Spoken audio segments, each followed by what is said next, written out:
សម្ដេចតេជោហ៊ុនសែនចាត់ទុកទង្វើដុតទំនិញថៃចោលរបស់ K01 ជាអំពើទៅហួសពីស្នេហាជាតិនិងជារបៀបក្រុមជននិយមហួសហេតុ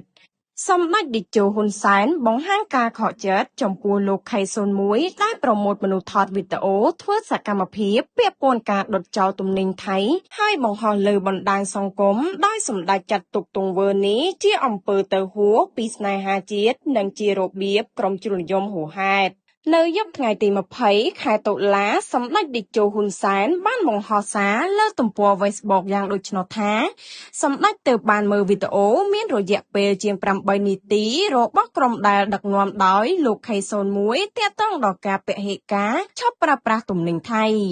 សម្ដេចពិតជាមានការខកចិត្តចំពោះទង្វើមិនគប្បីរបស់បងប្អូនទាំងនេះជាពិសេសសម្រាប់លោក K01 តែម្ដងសម្ដេចតេជោគូបញ្ជាក់ថាការដុតទំនិញថៃចោលការដាក់បណ្ដាសាចំពោះអ្នកលក់ទំនិញថៃដែលនៅសេសសល់លោកមិនទាន់អស់គឺជាអំពើទៅហួសពីស្នេហាជាតិនិងជារបៀបក្រុមជ្រុលនិយមហួសហេតុសម្ដេចតេជោប្រធានប្រសិទ្ធិបានបញ្ជាក់ថាប្រជាជនកម្ពុជាច្រើនណាស់ដែលធ្វើពហិការមិនប្រើប្រាស់ទំនិញថៃមានស្ទើរតែ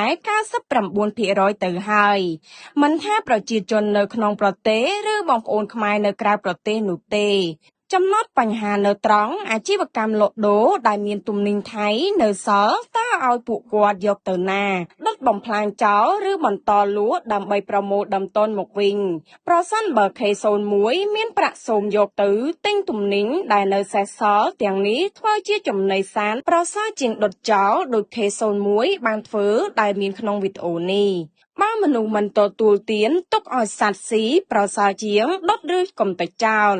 សម្ដេចតេជោបានសង្កត់ធ្ងន់បែបនេះខ្ញុំសូមឲ្យ K01 បញ្ឈប់សកម្មភាពបែបឈួតនេះជាបន្ទាន់និងចូលរួមពង្រឹងតម្លៃសីលធម៌សុជីវធម៌គុណធម៌និងភាពថ្លៃថ្នូររបស់ជាតិ